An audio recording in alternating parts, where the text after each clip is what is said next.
Hey guys, donc aujourd'hui, je vais vous montrer comment changer votre voix lorsque vous êtes une personne transgenre. Donc, je vais commencer par les personnes qui sont FTM, donc Female to Male. Si vous êtes une personne qui est Female to Male, vous voulez probablement que votre voix ait l'air plus grave. Donc, vous voulez être capable de baisser votre voix pour que ça ait l'air d'une voix plus naturelle de garçon. Ça, bien sûr, c'est un truc pour les personnes qui n'ont pas encore commencé la testostérone. Donc, l'hormonothérapie, ils sont pré-testostérone. Donc, moi, c'est ce que j'utilisais avant de commencer la testo. Mais ça ne veut pas dire que ça va marcher pour tout le monde. Donc, essayez-le. Puis, vous verrez si c'est une bonne méthode pour vous ou pas. Donc, pour ma part, ce que je fais, c'est que j'essaie de parler plus avec mon chest ici. Donc, au lieu de parler plus dans ma voix normale, dans ma voix plus médiane, je vais essayer de baisser vraiment ma pomme d'Adam, puis de vraiment parler du chest. Donc, c'est un peu comme quand on chante. Quand on chante, on essaye de respirer d'ici, on essaye de s'appuyer ici pour projeter les notes, pour avoir une meilleure projection, une meilleure voix. Puis c'est un peu comme ça, en fait, ça se base un peu sur cette technique-là. Si ça fonctionne, vous allez voir, vous allez sentir ça vibre ici, dans le chest. Donc, démonstration. Si je parlerais vraiment du chest, ça sonnerait comme ça, puis c'est ça, j'aurais l'air d'avoir une voix vraiment plus grave. C'est sûr que c'est pas la voix la plus naturelle. Ce que je vous conseille de faire, c'est vraiment de vous pratiquer.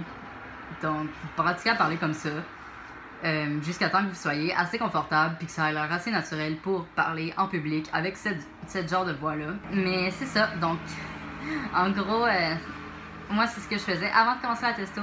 C'est sûr que là, pour moi, ça fonctionne plus très bien parce que la testo, ça fait que ma voix est déjà plus basse. Donc, la baisser encore, c'est un petit peu plus difficile. Mais pour moi, ça marchait très bien avant. Par contre, si vous voyez que ça force votre voix, si ça fait mal, si ça devient inconfortable, arrêtez, faites-le pas plus parce qu'il y a quelque chose que vous faites mal puis vous allez vraiment briser vos cordes vocales. Donc, c'est important de le faire de façon sécuritaire.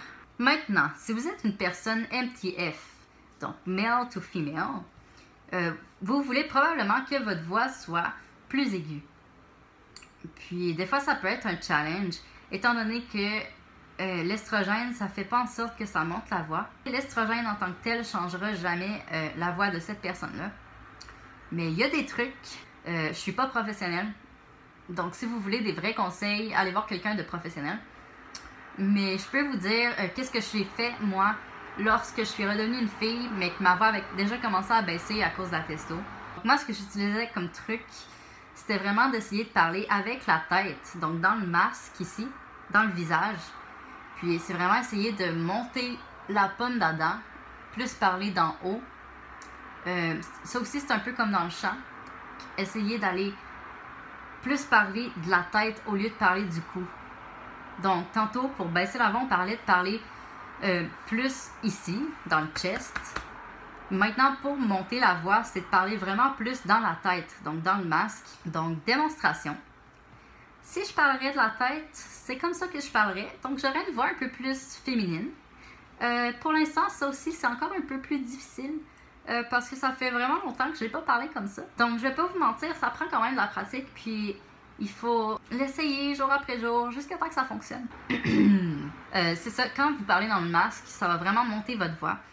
Puis, le but, c'est d'être capable de contrôler à quel niveau on le monte. Parce que si tu la montes trop, ça va devenir pas naturel.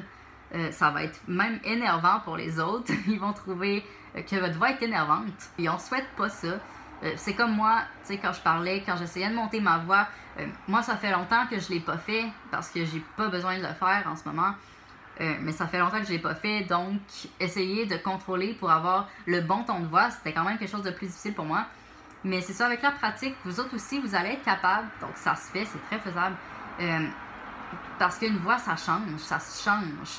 Donc, si on parle longtemps d'une façon, que ce soit on essaye de parler plus aigu ou plus grave, ça va finir par prendre le pli puis parvenir naturellement à votre vraie voix. Donc voilà, c'est tout pour cette vidéo. J'espère que ça vous a aidé un peu, que vous avez aimé les conseils puis que vous allez l'essayer. Mais si ça n'a pas aidé, je m'excuse. Et si vous avez des questions, écrivez-moi dans les commentaires ou écrivez-moi sur les réseaux sociaux, puis je répondrai si vous avez besoin de conseils, de quelqu'un à qui parler. Puis n'oubliez pas de mettre un thumbs up, puis de vous abonner à ma chaîne. Donc, on se revoit la semaine prochaine dans une prochaine vidéo. Bye!